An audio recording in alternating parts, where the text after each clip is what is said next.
తీసుకో బావా. May heavens choices blesses shower on happy couple. ఏంటి? హ్యాపీ మ్యారీడ్ లైఫ్ బావా. Oh thank you. ఏదేమైనా ఫ్యామిలీ ఫోటో తీసేటప్పుడు నువ్వు మాత్రమే లేవు. అలా మొహం మార్చుకోకు, అందుకే ఫోటోషాప్ ఉంది. ఏదేమైనా ఫ్యూచర్లో నీ పిల్లలు చూసేటప్పుడు ఆల్బంలో వాళ్ళ మావే లేకపోతే ఎలా? కొంచెం నవ్వు. Okay, good night.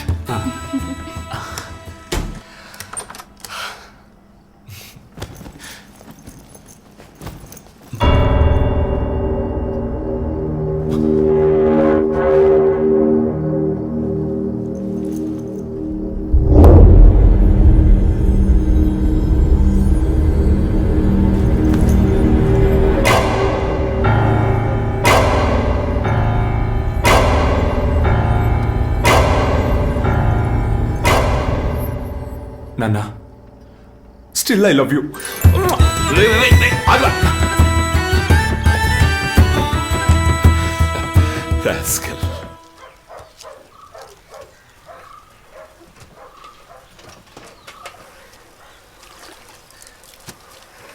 ఏం కుమారా, నేను అసలు ఏం జరిగింది? ఏంట్రా? సొంత చెల్లెలి పిల్ల కదా జరిగింది. అన్నయ్య అనే బాధ్యత కొంచెమైనా ఉండక్కర్లేదా చెప్పు కుమారు? పేపర్లు వేయడం లేట్ అయితే అందరూ ఇలాగే అడుగుతారు. అందుకని ఒళ్ళు దగ్గర పెట్టుకుని పేపర్లు వేసే పని చూడరా. రే, వాడలా అన్న దాంట్లో తప్పే ఉందిరా. నువ్వు ఇలా రెస్పాన్సిబిలిటీ లేకుండా. ఇదే రెస్పాన్సిబిలిటీ నువ్వు ఇంటర్ చదివేటప్పుడు నీకుండుంటే నాన్న కర్ణాటకకు వెళ్ళి 15 లక్షలు ఇచ్చి MBBS పేమెంట్ సీట్ కొనాల్సిన అవసరం ఉండేది కాదు. ఇప్పుడు చూడు, పేరుకు మీ మామగారు హాస్పిటల్లో ఉంటూ రియల్ ఎస్టేట్ వ్యాపారం చేస్తున్నావు. ఇవన్నీ నీకు అవసరమా? నువ్వు వెళ్ళి ఆడుకో. రేయ్, నువ్వు ఇంకా బతికే ఉన్నావా? ఇదిగో చూడు కుమార్, రెస్పాన్సిబిలిటీ గురించే కదా. అరే నీకెలా తెలుసు? ఈ రోజు నేను తెలుసుకున్నదే రెస్పాన్సిబిలిటీ గురించి. ఓకే, తప్పకుండా పాటిస్తాను. ఇదిగోండి. బావా, మీరు హాస్పిటల్కి వెళ్ళటం లేదని లల్లి చెప్పింది. నేను మీ కార్ తీసుకెళ్తాను. నా కార్ సర్వీస్కి వెళ్తాను. తీసుకెళ్ళండి, కానీ తిరిగి వచ్చేటప్పుడు ట్యాంక్ ఫిల్ చేసేయండి. గొప్ప ఫ్యామిలీ. ఏమండి, ఇవాళ పిల్లలకి టీకాలు వేయించాలి. ఎప్పుడొస్తారు మీరు?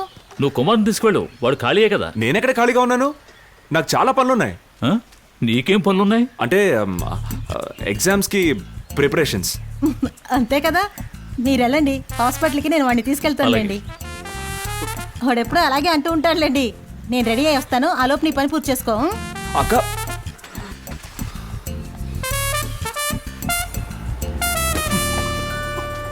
అన్నా, చెల్లి పెళ్లికి ఎందుకు రాలేదు? ఏ అచ్చానయ్? నేపాల్ నుంచి ఎందుకు వచ్చావో ఆ పని మాత్రం చూడు. నాకు అడ్వైస్ చేయాలనుకుంటే బుర్ర పగిలిపోతే. సంజా, వెళ్ళి పంచుడు. బ్లడీ ఎందుకన్నా అలా తిడతావు? ఉల్లు కాపట. రే, ఈ ఇంట్లో నీకు మాత్రమే నా మీద ప్రేమ ఉంది. రెస్పాన్సిబిలిటీ గురించి నువ్వు మాత్రమే లెక్చర్ ఇవ్వలేదు. సంతోషం, చాలా సంతోషం. Thank you. Okay.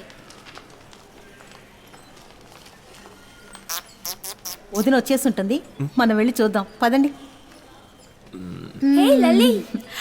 Roja, ఇదెప్పుడు Kuwait నుంచి వచ్చింది? దీని కాస్త ఎత్తుకో, దాన్ని పలకరించి వస్తాను. ఏ రోజా? నా ఫ్రెండ్ రా. నువ్వు పని చేయి, పిల్లల్ని తీసుకుని వదిన దగ్గరికి వెళ్ళి మిగతా తను చూసుకుంటుంది. నేను ఒక్కనేనా? వెళ్ళరా, దీనికి కూడా తోడు కావాలా? రా, నా చేపట్టుకో.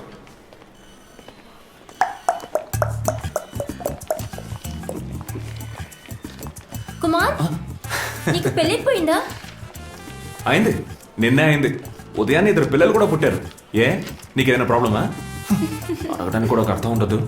మోహన్ చూడు. సరిగానే అక్కేది. ఏమో, ఎవరో ఫ్రెండ్తో సొల్లు కబుర్లు చెప్పుకుంటోంది. Yes doctor. పిల్లల్ని తీసుకెళ్ళు. ఓకే. వీళ్ళ విషయం తను చూసుకుంటుందిలే. తీసుకెళ్ళండి.